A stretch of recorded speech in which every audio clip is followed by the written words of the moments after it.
இதுவரைக்கும் 1,40,260 பயனாளிகளுக்கு சுமார் 1.51 கோடி கனமீட்டர் வண்டல் மண் இலவசமா எடுத்து கொடுத்துட்டு இருக்கோம்.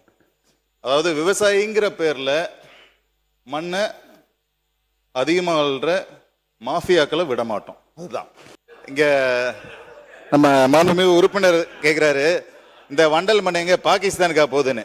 விவசாயிக்கு மட்டும்தான் போகணுங்கிறதா தமிழ்நாடு முதலமைச்சர்.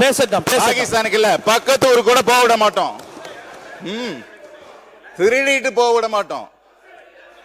நம்ம சொல்றது விவசாயிங்கிற பேர்ல, விவசாயிகளுக்காக தான் இந்த திட்டமே. பட் விவசாயிங்கிற பேர்ல அதிகமா ஆள்றது, அதை தான் நம்ம அரசு நடவடிக்கை எடுத்து தவிர்க்குது.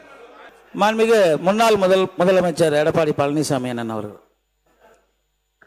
மாண்புமிகு பேரவை துணைத் தலைவர் அவர்களே, வண்டல் மண்ணை எதுக்கும் பயன்படுத்த முடியாது. நிலத்துக்கு தான் இயற்கை உரமாக பயன்படுத்த முடியும்.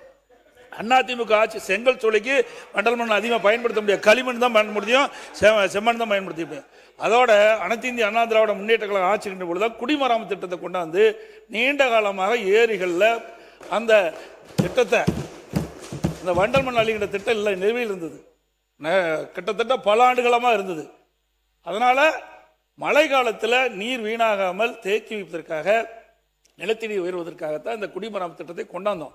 அது மட்டும் மேட்டூர் 83 ஆண்டு காலம் இருந்தது. 5 ஆண்டுக்கு முந்தி 83 ஆண்டு காலம் மேட்டூர் அணையில் தூர்வாராமல் இருந்தது. ஒரு நாளைக்கு 5000 லாரிகள் அந்த நிதியில் மேட்டூர் அணையில் தூர்வாரப்பட்டது.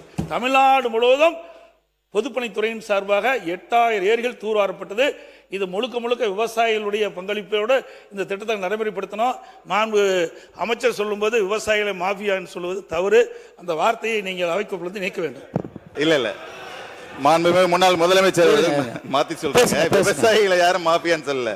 விவசாயிகள் செயல்படுறது யாருன்னு இங்க இருக்க எல்லாருக்குமே தெரியும் இல்லையா? தனியா